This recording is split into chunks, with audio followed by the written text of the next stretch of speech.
Hare Krishna. Hare Krishna. So, so welcome all of you, and I'm grateful to all of you for giving me this opportunity to speak something on Bhagavad Gita and on the given topic.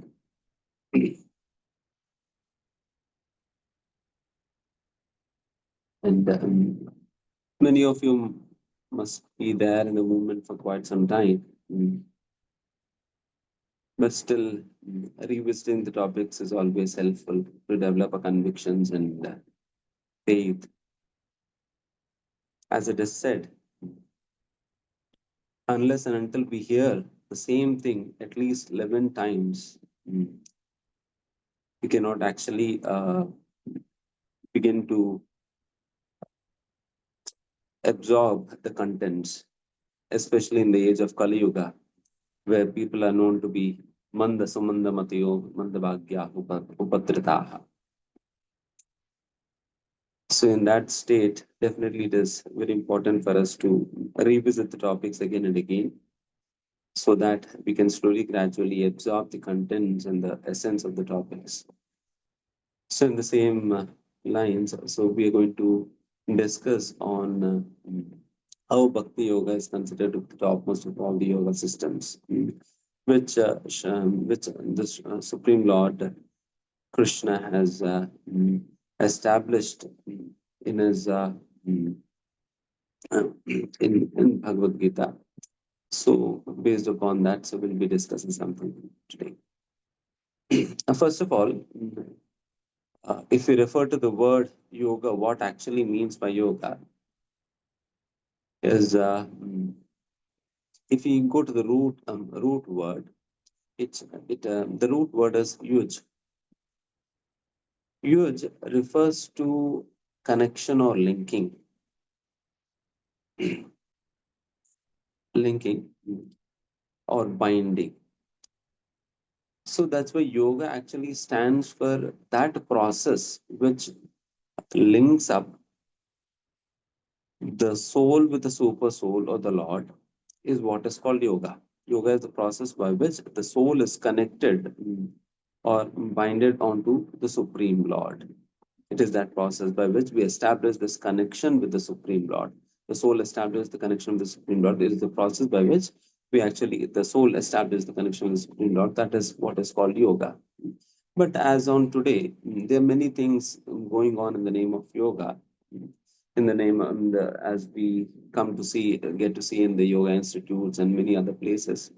What actually goes on in the name of yoga is actually not yoga, which is because it is not reviving a lost connection with the Supreme Lord. As long as it is, I mean, the very purpose of this yoga is not served, then what is the use of all the processes that we actually take to in these yoga institutes and all? Because the very purpose of yoga is being defeated. So that's why we'll have to understand what the actual purpose of yoga is. That is to re-establish a lost connection with the Lord, and we'll have to see whether the processes being recommended in many other yoga institutes and so are actually helping us achieve this purpose or not. Mm. Achieve this purpose or not. This is the first thing that we got to understand in this case. And as we see in the yoga institutes, there are many exercises, especially the breathing exercises and many sort of pranayama and many other things, asana and others are being taught in the yoga institutes. Definitely, they can help us stabilize our minds. They can help us make a body healthy, a mind healthy. But the ultimate purpose of re-establishing a lost connection with the Lord is not actually served because they are, I mean, the very people who are teaching them and they themselves are not aware of the very purpose of the yoga. So that's why how can they help us re-establish that connection? And although they even advertise the yoga in the name of helping us improve our health and improve our concentration levels and mm, and stabilize our mind in that way. I mean, they even advertise it in that way because they do not understand the actual purpose of yoga. So if we go to the root word and if we understand what the actual purpose of yoga is, and as we have understood, it actually is the process by which we can re-establish our lost connection with the Lord. This is the first thing that we learn in this session. And secondly, then then the Lord recommend the Lord speaks about them many kinds of yoga systems in Bhagavad Gita. In Bhagavad Gita, the Lord speaks about many kinds of yoga systems like um, Karma Yoga, Jnana Yoga, Ashtanga Yoga, Dhyana Yoga, or Ashtanga Yoga and Dhyana Yoga refer to the same process. And finally, Bhakti Yoga. There's a four yoga systems that Krishna talks about in Bhagavad Gita. Then amongst all of these, um, what is so special about Bhakti Yoga, and why is it regarded as the highest form of yoga system, which is again referred to in Bhagavad Gita as the Raja Yoga in ninth chapter of Gita.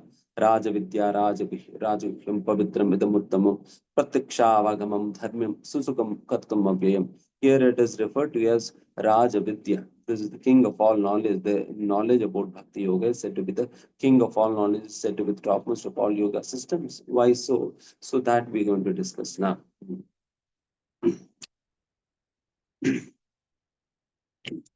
See, first of all, if you refer to Karma Yoga, Jnana Yoga, and Ashtanga Yoga, actually, the yoga system should be accessible or should be accessible to each and every one. Howsoever a person may be fallen, in the sense, I mean, a person may be impure in state to whatsoever extent he may be impure. Still, the yoga system should work. Then that yoga system should, I mean, we can say that this yoga system is perfectly applicable, especially in this age of Kali Yoga. Because in Kali Yuga, as we understand, it is the age of sin, as it is said in Bhagavatam, Kale Doshanide Rajan. This Kali Yuga is said to be the storehouse of all sorts of anomalies. All sorts of sinful activities take place in a very big scale in Kali Yuga. In such a yuga, we need some yoga system which can purify people mm, who are fallen to a great extent. Whereas when we talk about karma yoga, jnana yoga, and ashtanga yoga in Bhagavad Gita, it said when we talk about jnana yoga and ashtanga yoga, especially it is said, unless and until a person's and the senses of a person are pure, and unless and until a person's mind is pure, he cannot take to jnana yoga or ashtanga yoga. The very prerequisite of Jnana Yoga and Ashtanga Yoga is pure senses and pure mind. This is a prerequisite of Jnana Yoga and Ashtanga Yoga. That is why a person, unless and until a person practices Karma Yoga and purifies himself, purifies his senses, purifies his mind, only after which he is qualified to take to Jnana Yoga or Ashtanga Yoga. If not, if his senses are impure and if his mind is impure, he is not qualified or eligible to take to Jnana Yoga or Ashtanga Yoga. So if we go by the qualification required for Jnana Yoga and Ashtanga Yoga, we can clearly see that Jnana Yoga and Ashtanga Yoga cannot be practiced in this age of Kali Yoga because people in this age are impure. Are impure, and how can these impure people practice Jnana Yoga when the very prerequisite of practicing Jnana Yoga is said that a person should have pure senses and pure mind? Only then he can take to Jnana Yoga or Ashtanga Yoga. That is why when Krishna speaks talks about Ashtanga Yoga, he says that there are two stages in Ashtanga Yoga. One is Yoga Rudha stage and Yoga Aruruksha stage. Yoga Aruruksha and Yoga Rudha stage. Yoga Aruksha is said to be the beginning stage and Yoga Arudha is said to be the advanced stage. In the beginning stage, Yoga Aruruksha stage, It is said that a person has to practice karma yoga and ashtanga yoga side by side. In the beginning stage of ashtanga yoga, one has to practice, or he should take the support of karma yoga along with dhyana yoga or ashtanga yoga. Mm.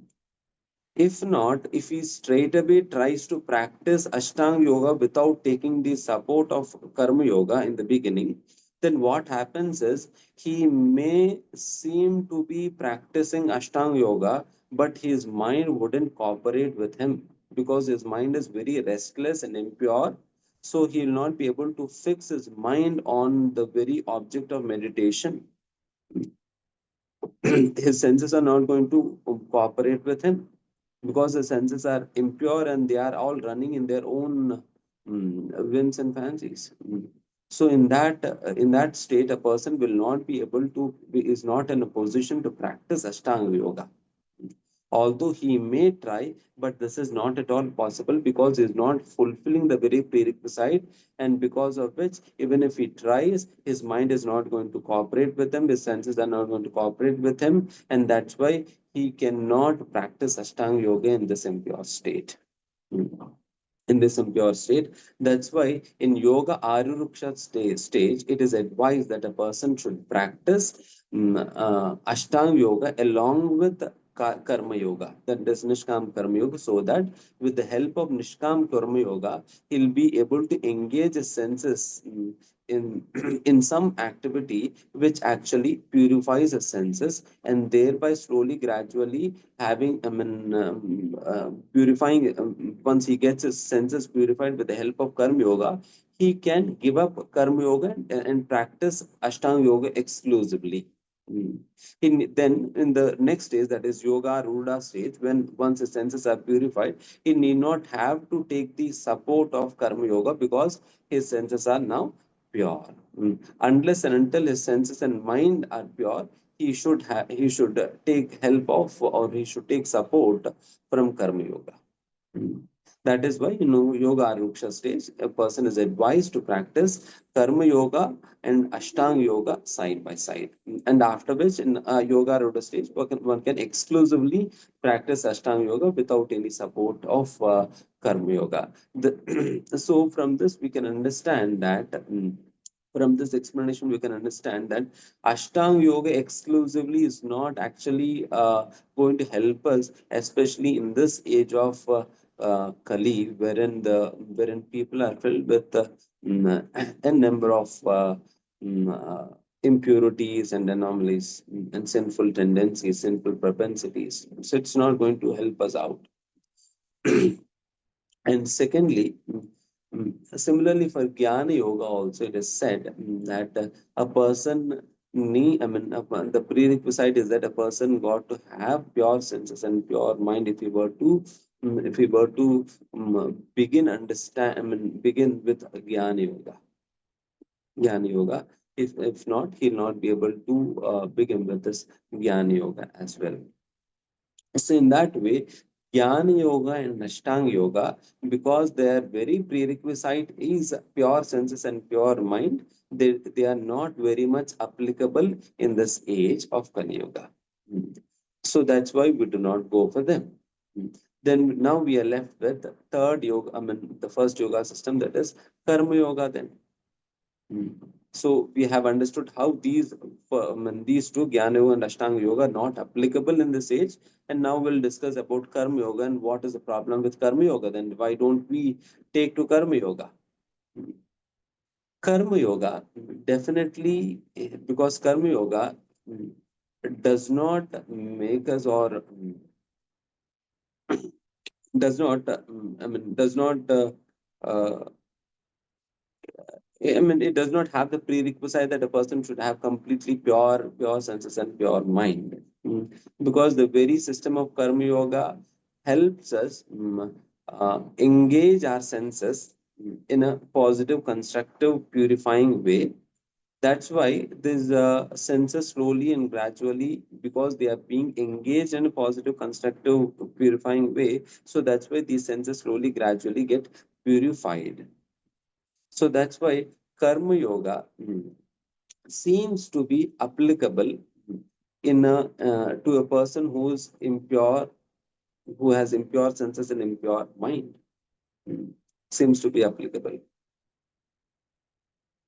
because in karma yoga we are not being asked to do something completely different thing altogether.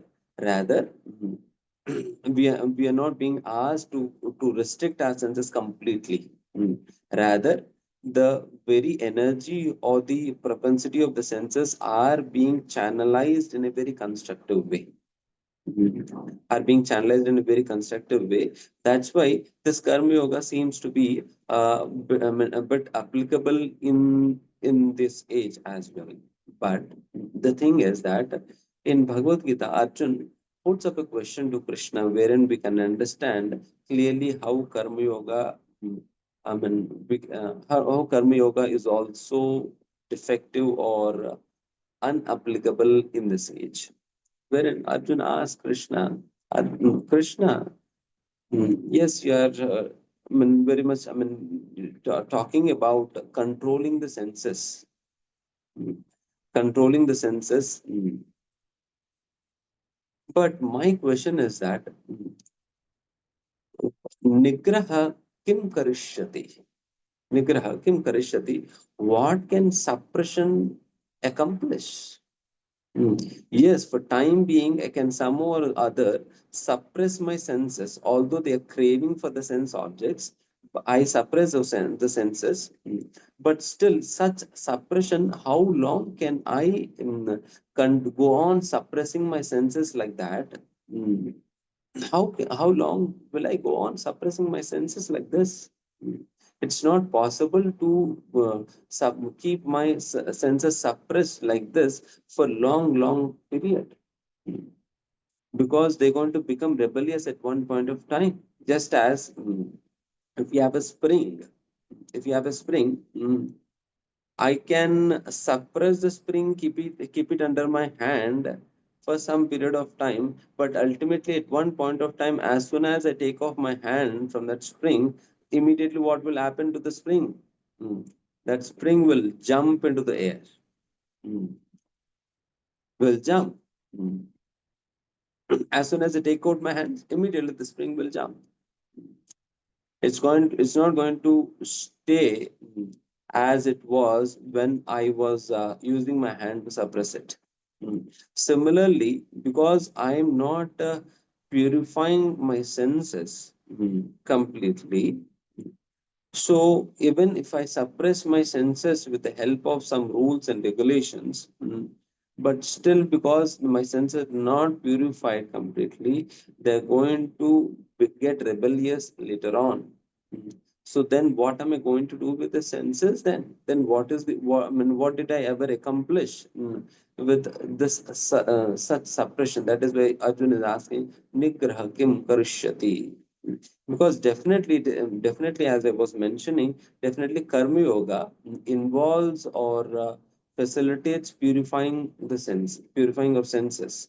Karma yoga facilitates purifying of senses, but when the senses are very impure, yes, the senses can be purified to some extent.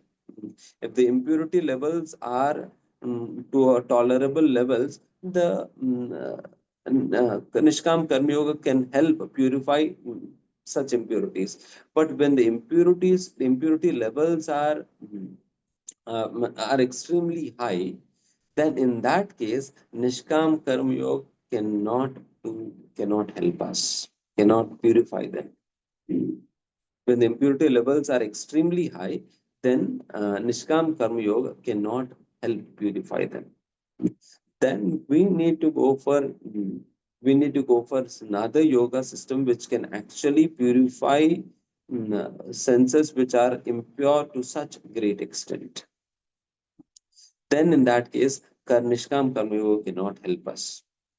So that is the reason, because definitely in this age, wherein it is, as I mentioned, Kalir Doshaniti Rajan, the Kali Yuga, the people of Kali Yuga are full of anarthas and impurities.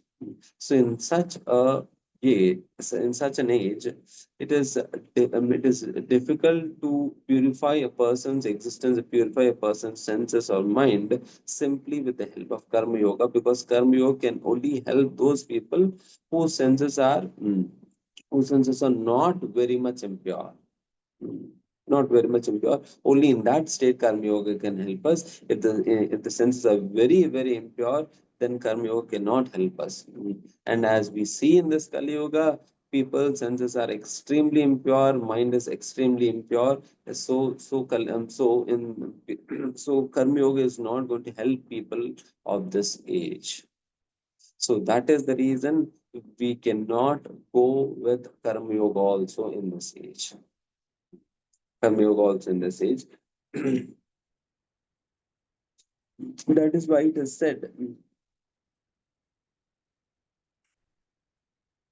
That is why elsewhere it is said. Harin Nam eva kevalam kalu naste vanaste vanaste vagatiranyatha. There is no other way, there is no other way, and there is no other way. Our acharyas explained, given explanation to this verse, saying that I mean, it is said in this verse, it is said three times that there's no other way, there's no other way, and there's no other way. Actually, why is it being said thrice? So here, definitely it is meant to lay emphasis on what is being told here. At the same time, it also has a special meaning here. It said that they say ki, um, the first Nasteva refers to Karma Yoga. Says that yes, apart from the chanting of the holy names, apart from Bhakti Yoga, the Karma Yoga cannot help us. The second refers to Jnana Yoga. Third refers to Ashtanga Yoga. So that is why these three say that the Karma Yoga cannot help you, Jnana Yoga cannot help you, and Ashtanga Yoga cannot help you. It is only Bhakti Yoga which can actually help us in this age of Kali. There's no other way, there's no other way, and there's no other way at all. So in this way, the usage mm, or the relevance of all other yoga systems is being rejected for this age of Kali.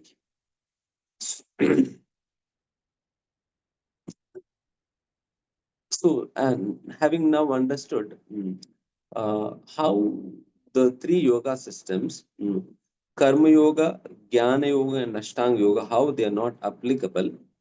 Now we'll try to understand how Bhakti Yoga is applicable and how it is going to help us from whatsoever state we are in right now. So that we'll understand from different shlokas and other.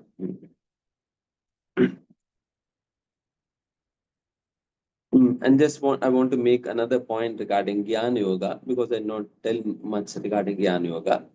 As I'll just make another statement regarding Jnana Yoga, after which we'll discuss about Bhakti Yoga. In third chapter, after Krishna has explained all different kinds of yoga systems, and second yoga is as Srila Prabhupada has given the title summary of the contents of Gita. Because in second chapter, we in one sense we Krishna summarizes all of the contents of Bhagavad Gita. In one sense, uh, whatsoever Krishna has to speak with Arjun, whatsoever knowledge he was supposed to give to Arjun, he has given it in second chapter itself. And that's where Krishna felt all that I have to speak has spoken in second chapter. So he thought that Arjuna is now convinced. Now Arjuna will be ready to fight. But when in the beginning of third chapter, we come across a very peculiar question put up by Arjun. Only after this question, Krishna came to understand that Arjuna did not understand anything. Arjuna did not understand anything. And just like sometimes a speaker gives a good session, he feels that he has conveyed the message. But ultimately, when the audience asks very trivial questions, then the speaker can understand this audience did not even understand the very basic message. So that's why it is one said a person after hearing the entire Ramayana, he asked, how is Sita related to Lord Ram? If this is the kind of question this person is putting up after hearing the whole of Ramayana, this itself shows that this person did not at all understand anything about Ramayana. So similar was the question that Arjun has put up in the beginning of third chapter when Krishna could understand that Krishna could understand, yes, of course, I have felt that I have given a good session, but what to say? I mean, this person did not get the message that I wanted to tell him. So, Krishna had to once again explain the entire contents in a very elaborate way from third chapter onwards. So there, Arjuna asked Krishna in the beginning of third chapter, Krishna, why is it that you are engaging me in this ghastly warfare? Ask me to kill all my relatives mm, and all. Mm. At the same time, you're also asking me to perform um, to perform meditation or to engage in spirituality as well. How can both of these things happen side by side? Me practicing spirituality at the same time engaging the war. How can these be? I mean, these both go together. Either I can practice spirituality or I can engage in the warfare. You just asked me to do one. Mm. I'm already confused, and with your session, you confused me even more. Mm. I'm already confused, and I approached you to clarify my confusion. As Krishna Arjuna expresses, no, Karpanya dosho patasva bhava dharma prachamitha tam dharma sammuda cheta. Dharma sammuda means I'm confused of what dharma is, and I have approached you in that state, and you have confused me further by making equivocal statements. Because you are asking me to practice spirituality, and at the same time, you are also asking me to fight. Then how can I do both of these things together? Because Arjuna's conception of practicing spirituality is that practicing spirituality means I need to give up all of my I mean my material duties, my responsibilities, my family, my relatives, everything. And then I have to go to a forest, and I'll have to sit down and meditate under a tree. This is the conception of spirituality that Arjun was having at the time. That's why he feels that, I mean, you're asking me to give up everything and go to the forest and meditate. At the same time, you're also asking me to fight. Then how can I practice both? This is the kind of question that Arjun is asking here. Then later on, Krishna explains, no, I do not mean it does. I mean, by practicing spirituality, it doesn't mean actually to give up everything or to give up your family relations and give up your job or give up your occupation, go to a forest and meditate. Rather, what I meant is the very fight that you're going to do here, you can do it as a matter of offering onto me. You can do it as a matter of Nishkam Karma Yoga. You need not have to go to the forest to practice spirituality. Rather, you can practice spirituality on this very war field. You can practice spirituality even on this very war field. It's not that you'll have to go to forest to practice spirituality. You can practice spirituality on this very war field. How? By fighting, not for your own sake, fighting not for your own sense gratification. Rather, you fight for me. Rather, you fight for me. In this way, you can perform Nishkam Yoga, Karma Yoga, and thereby you can purify your senses. Because in the practice of Jnana Yoga, a person gives up. A person has to, there's something called Karma Sannyas.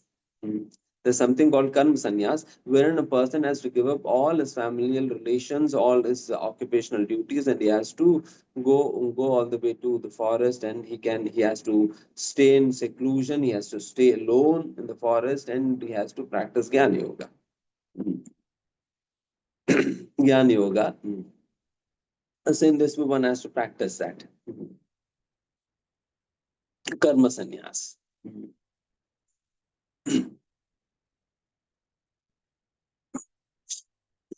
But Krishna says that uh, a person shouldn't take karma sannyas in a very premature state.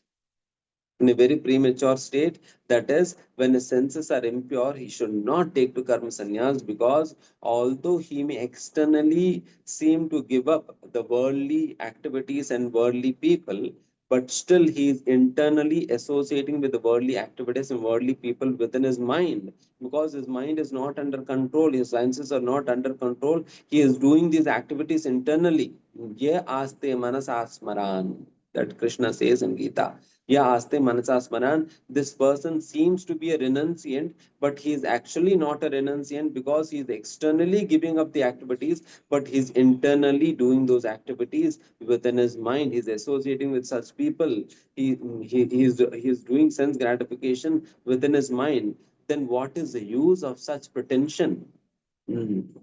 That is what Krishna says. Mityachara savuchyate. Mityachara means pretension, pretender.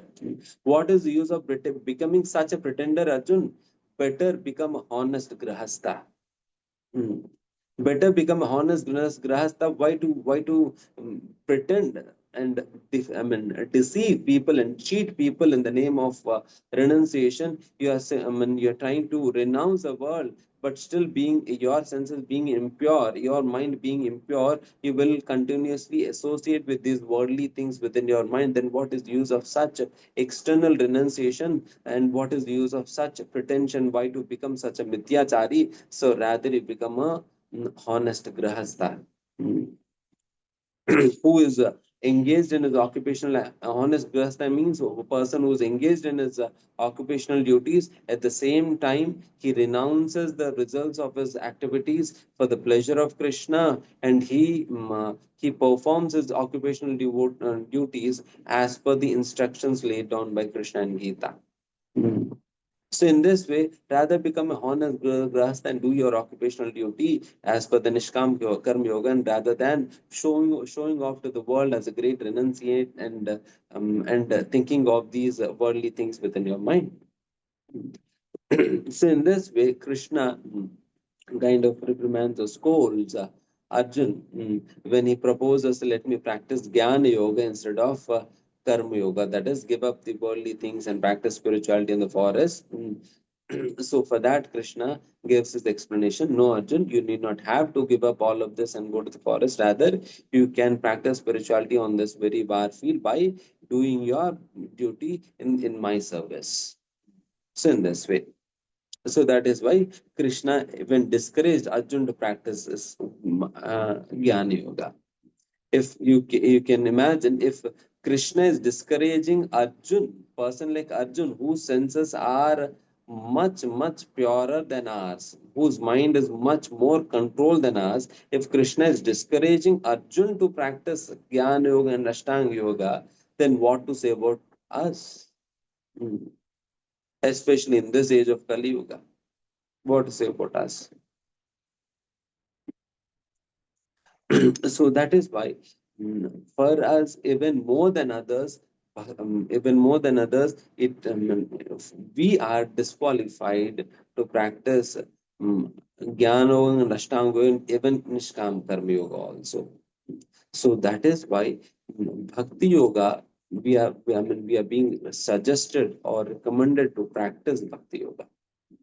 And that is why, after talking about all the three different yoga systems in the sixth chapter, that is a chapter in which Krishna discusses about Ashtanga Yoga, towards the end of the chapter, Krishna summarizes the entire contents of the six chapters with this statement. And gives us conclusive statement. So this is the last shloka of the sixth chapter, that is 6.47, wherein Krishna says, Yoginam api sarvesham मद्गतना अंतरात्मनः श्रद्धावान भजते यो माम समे युक्ता तमो मताः. Here Krishna says tamo mataha. Matahamam, it is my opinion, Arjun. What is Krishna's opinion?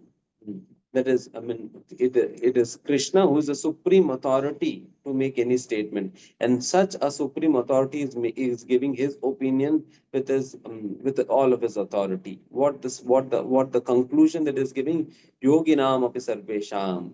amongst all the different kinds of yogis, Sarvesha means, amongst all the different kinds of yogis, who is considered to be the topmost yogi amongst all the different kinds of yogis, it is said, Yoginam api Sarvesham Mad Gatenantaratmanah Shraddhavan Bhajate Yoma. That yogi is considered to be the topmost of all yogis, whose mind always dwells in me, whose mind is always thinking of me. And whose mind does always think of Krishna, whose mind does always dwell in thoughts of Krishna. It is said, Shraddhavan Bhajate Yoma, who actually engages in my bhajan with utmost faith and love. With utmost faith and love, who engages in my bhajan, such person, it is the mind of such a person is engaged completely in my service, or completely in thinking of me. Only such a person is considered to be the highest of all yogis. And whose mind, who actually engages with the faith and love in bhajan, and what actually bhajan refers to. Bhajan, bhajan comes from the word, from the root word bhaja. Bhaj, from this root word, this word bhajan comes. And what bhaj refers to is, bhaj means service. Bhaj means service. Service can be of any of the nine forms that Prahlad Maharaj talks about in Bhagavatam. Shravana, Kirtana, Smarana, Vandana, Pada Sevana, Chana Vandanam, Sakyam Dasyam, Atma Nivedanam. These are the nine ways in which we can offer our service to the Lord. So in that way, bhaj refers to service. And one who engages in the service of the Supreme Lord with utmost faith and love is the one whose mind actually is absorbed in the thoughts of Krishna, and one whose mind is absorbed in the thoughts of Krishna is the one who is said to be the topmost of all yogis. Topmost of all yogis, and who is the person who actually renders service to Krishna? It is Bhakti Yogi. As Bhakti Yogi, that is why Krishna is very much establishing Bhakti Yoga to be the topmost of all yoga systems in this conclusive statement of Bhagavad Gita. Bhakti Yoga is said to be the topmost of all yoga systems. And yes, definitely, as it is said, and see, even the greatest of the yogis, they try to fix their minds on fix their minds on the super soul, mm, hardly for a hardly for some time. As we hear in Ashtanga Yoga, Dhyana, Dharana, Samadhi. These are the last three stages of Ashtanga Yoga. There are 8 stages, of which Dhyana, Dharana, Samadhi, these three are the last stages. Dhyana, Dharana, Samadhi, it refers to the person said to be have reached Dhyana when is able to focus his mind without deviation for a particular X period of time. Mhm. And similarly, Dharana means that time period is even more longer. And samadhi means it's even more longer. It's even more longer. But still, if we actually go to the details, it's not, this time period is not very, very long. Very, very long. And whereas in Bhakti Yoga, mm, our devotee's mind is constantly absorbed in the service of Krishna, because is constantly engaged in the service of Krishna all day long. All day long. In other yoga system, a person hardly, uh, hardly is successful in fixing up his mind on the Lord. Just as mm, it is said in Brahma Samhita, Pantastu koti satavatsara sampragamyo vayo ratapi samanaso munipungavaanam soyapi asti yat prabhatasimni avichintya tattve govindamadi purusham tamaham bhajami. In this it is said, Pantastu koti satavatsara sampragamyo. If a yogi who travels at the speed of sound, who travels at a very, very high speed, even if he runs after Krishna for koti sata, that means koti means 1 crore and sata means 100. That means 100 crores of years. If a yogi travels for 100 crores of years at the speed of sound, where is he? Whom is he running after? He is running after Krishna. Mm. Running after Krishna so that he can have the darshan of the Lord.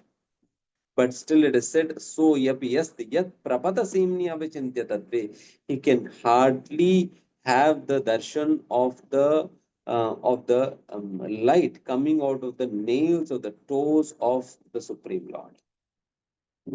He can hardly have the darshan of the light coming out of the nails of the toes of the Supreme Lord. This is what he can at most achieve in his practice for 100 crore years.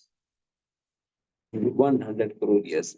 And whereas what happens with the bhakta, for a bhakta it is said, for a bhakta it is said,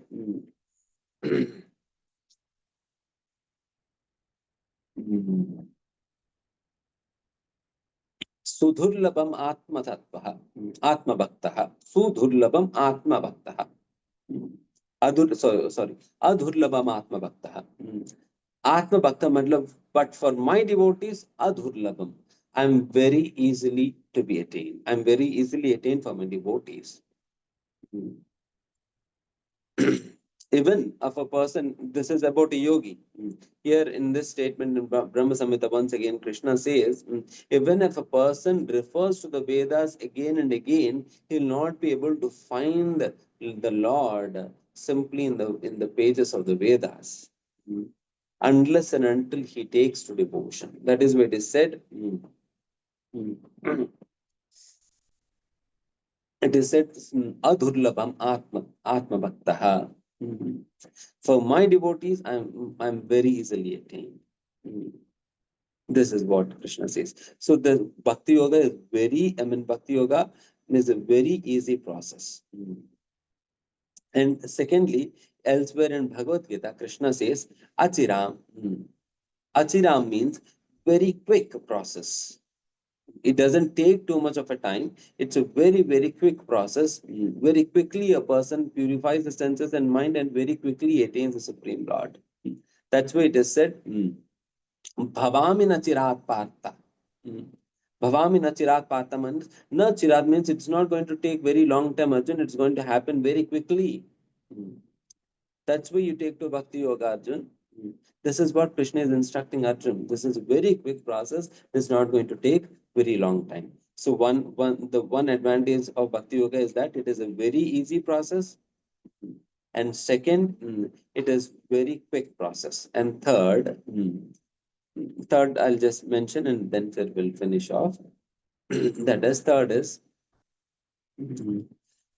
in Bhagavad Gita, once again towards the end of Bhagavad Gita, Krishna says, in this shloka, Krishna says that a person may be fallen to great extent. A person may be Shudra, Chandala, Yavana, anybody, Blecha, anybody. But still, it is said in the shloka that yes, Bhakti Yoga has the ability to lift a person from his fallen state to the highest state.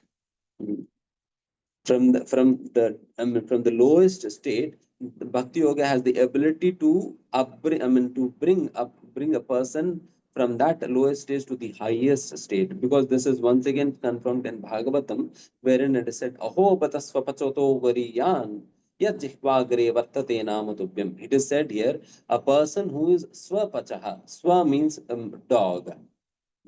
Swapachah means a person who eats the meat of dog. A dog eater is said to be a Chandala. Is said to be the Chandala. Chandala is understood to be the lowest of all humans or lowest of all humans, he is not even regarded as a part of varnashram dharma.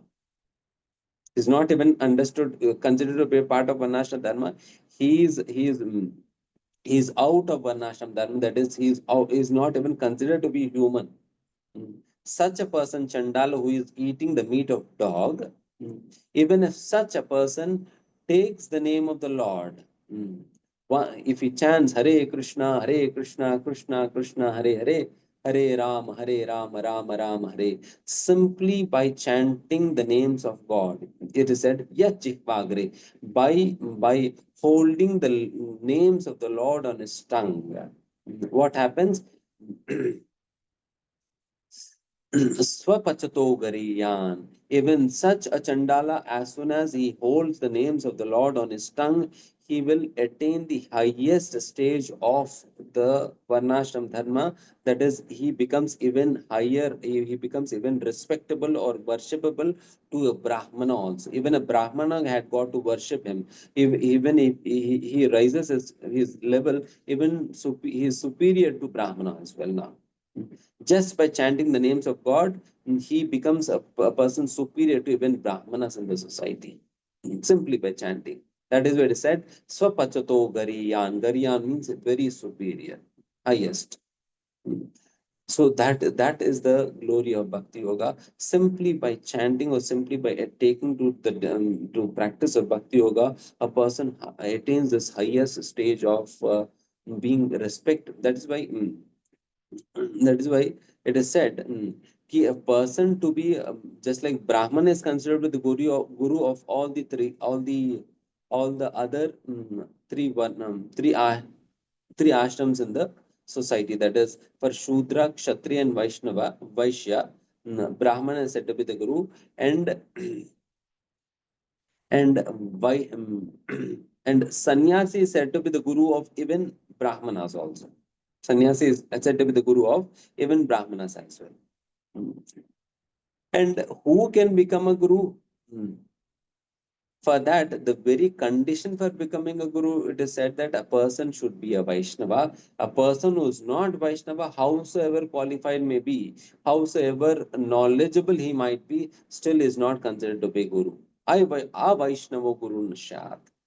A Vaishnava means one who is not a Vaishnava is not qualified to become a guru.